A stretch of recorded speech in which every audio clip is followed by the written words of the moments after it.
Hello and thank you for joining me. My name's Heather Forgan. I'm an independent Stampin' Up demonstrator based in Scotland. My website is www.stampwithnellie.com. Today I have yet another designer series paper project to show you, and it is these gift bags, which, as you will see, fold flat so that they're easy for storage. So they're kind of just like the ones that you would buy in a shop, and have a reinforced piece at the top there for your ribbon handles. I'm using the In Good Taste designer series paper, which comes in a pack of 12 by 12 inch designs, and there's lots of lovely wood tiles, textiles. There's 12 different designs,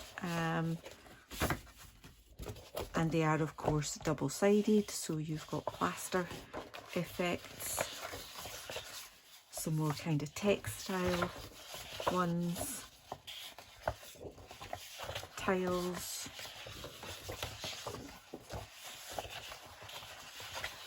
and some more wood and textile again. So loads of lovely different and unusual designs in this paper pack. This is the one that we're going to use for the project today. The colours that are in this pack are Basic Grey, Early Espresso, Grey Granite, Nighted Navy, Petal Pink, Rococo Rose, Smoky Slate, Very Vanilla and Whisper White. And you get 2 of each of these designs, so you get 24 sheets of paper in the actual pack, and it's good heavyweight paper as well. So that's what we're using, that's what we're making. You need to start off with a piece of your designer series paper that measures 11 inches by 8 inches. All of the measurements with the score lines etc. will be in my blog post, and there will be a link to that blog post in the description bar below. On the long side, the 11 inches side, you want to score at 4 inches, 4 5/8, 5 1/4, 9 1/4, 9 7/8, and 10 1/2. Turn it round and you want to score at 1 1/4 and also at 7 1/4. Now, to allow your bag to fold flat, it has an extra score line on the back piece there, and so we want to do that at 1 7/8 of an inch, but you're just taking that down to the 4-inch mark there. Okay, so that it's just going to be on that back panel there. Okay. Now, I have actually done a template for this as well. So we've put in most of these score lines. We want to do these ones now. So let me bring in my ruler. And what I'll actually do first is burnish the score lines. Might make it a little bit easier to see what I'm doing.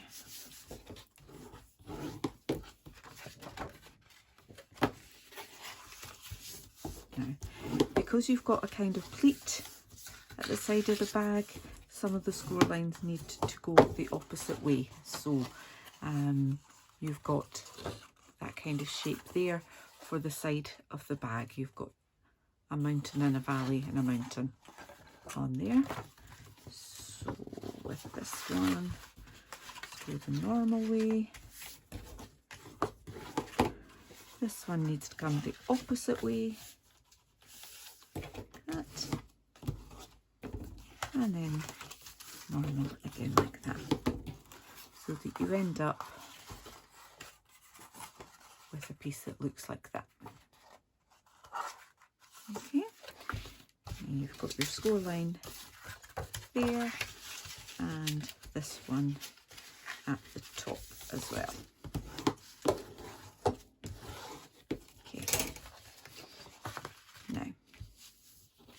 You've got that extra score line that runs along there. It's probably difficult for you to see. And we want to put a mark, bring my big ruler in, and run that along that score line there.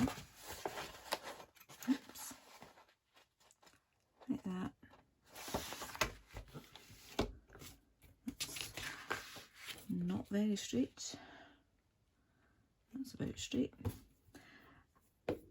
I'll put a mark in the middle of the middle score line on the side part on each bit.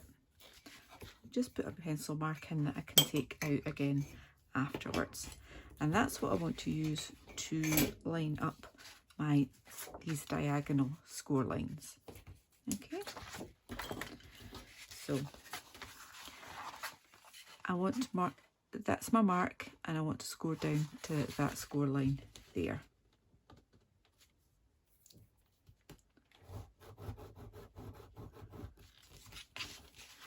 Just enough so that it will fold nice and easy. Okay. And the same on this one. So again, that was the mark that I put. And there is my score line, just join up the two. And then the last one, scoring down to there from that mark. All right, so that's just got all of her score lines in. Just take out that pencil mark on both of them. It's time to cut. So I want to cut out that part there and that part there. Okay. So up to there, there's my score line there. I'm just taking a little wedge out of that. Little wedge there and straight down to that bit there. Alright, so this is my top part that will fold over and reinforce, and this is the bottom part that we need to form the base of the bag. So we've got a rectangle there, we've got a square with a score line in the middle. Let me see that. Rectangle and a square with a score line in the middle. You don't want to cut those middle score lines, you just want to cut up the side of the rectangles. So that one,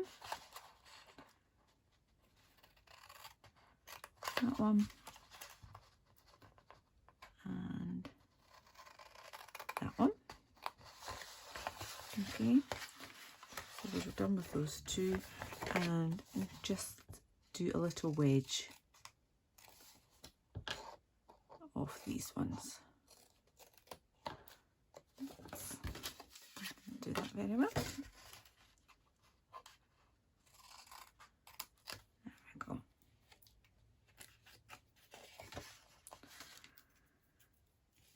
And the same on this side.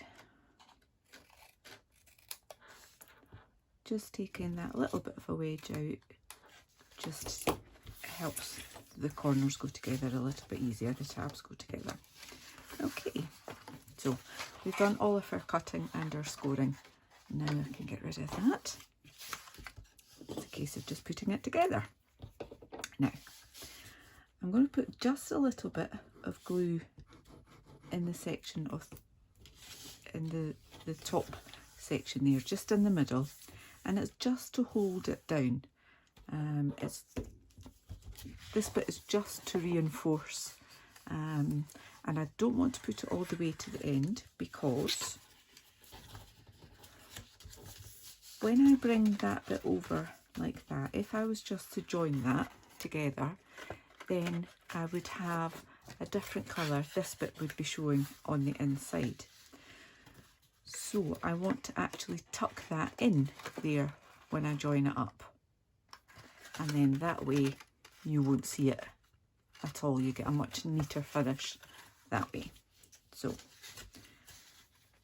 glue on the right side, the outside.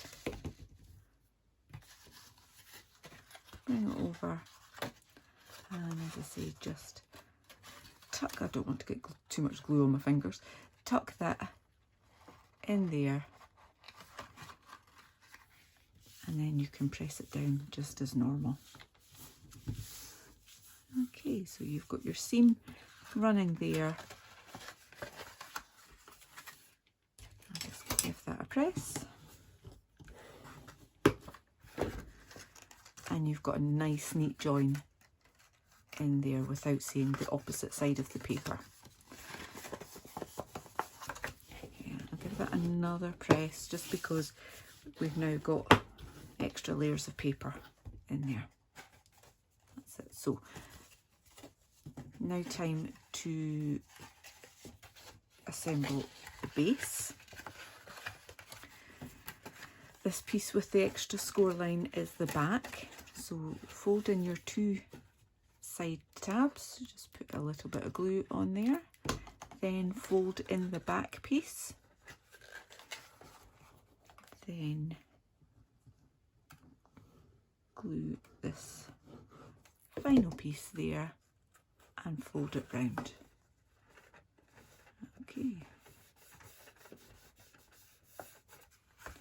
And you can just put your bone folder in to make sure that we've got that all stuck together.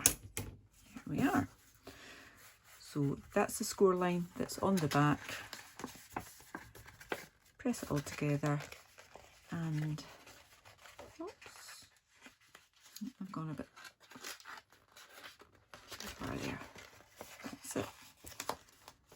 Fold that over, and you've now got your fold flat back. Okay, next bit is just to add some decoration, and as you'll see, I have used the Happiest of Birthdays stamp set, this little one here.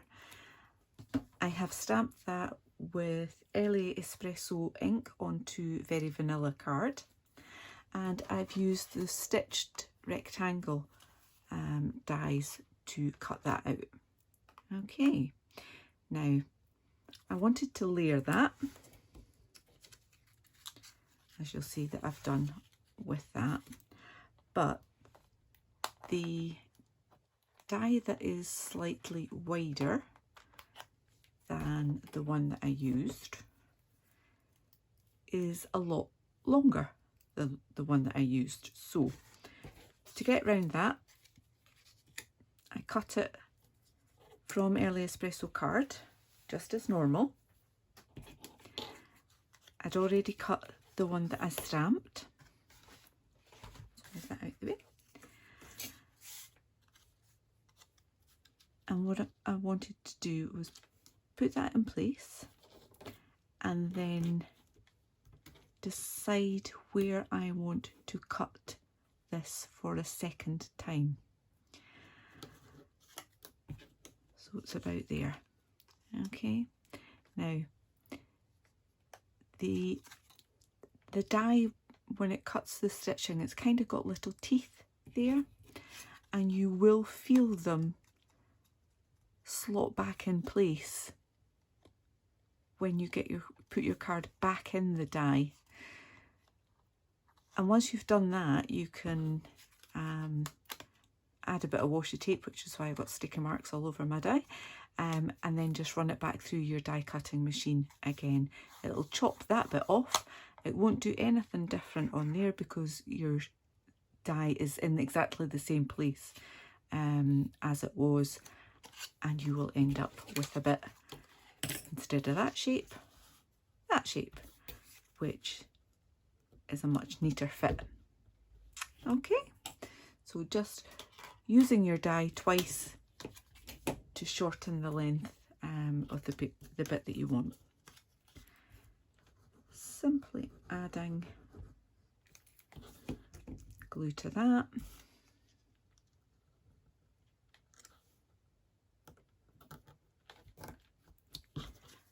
And then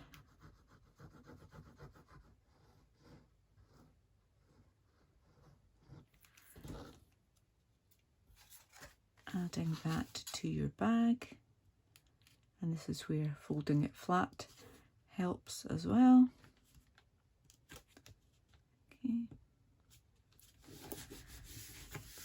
Right, so all we need to do now is to attach the ribbon.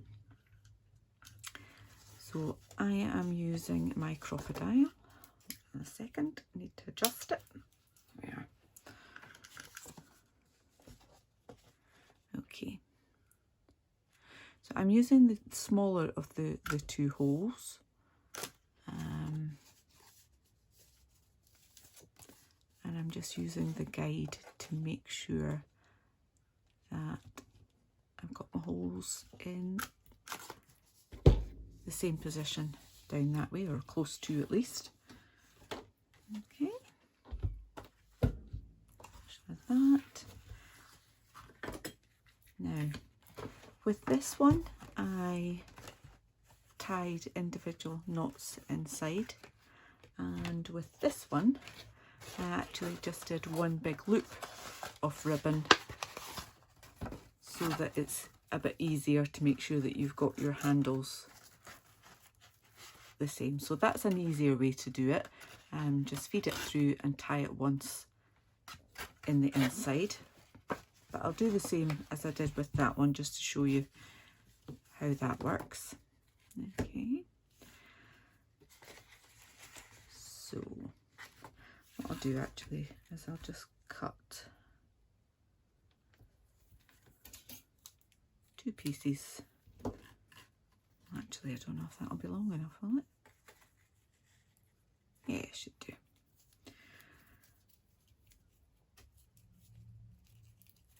Tie a knot close to the end.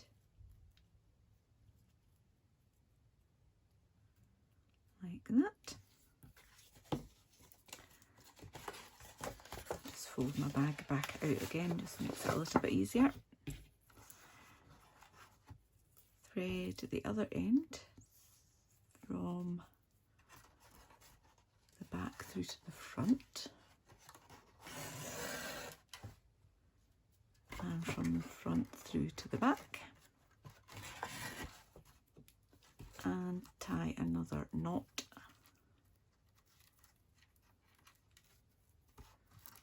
right to the end, like that. One handle.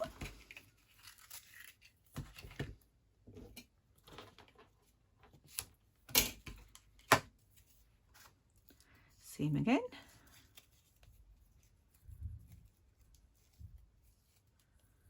Oops. Bring that right down to the end, like that.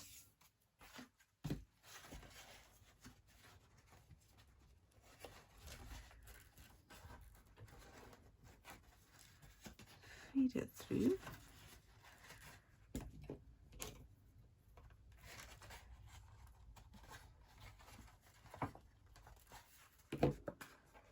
It's amazing. I never have any problem with doing that until I'm trying to do it on camera. There we go. Easier.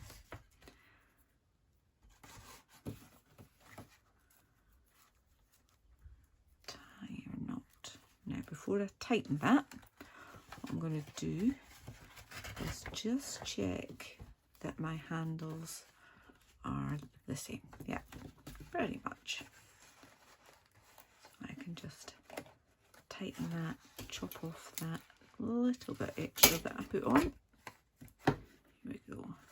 And if you want, you can just tidy up your ends so that they're not too frayed. There we go. One pretty fold flat gift bag, ready for you to pop in whatever little goodies you've got. Oops. There we are.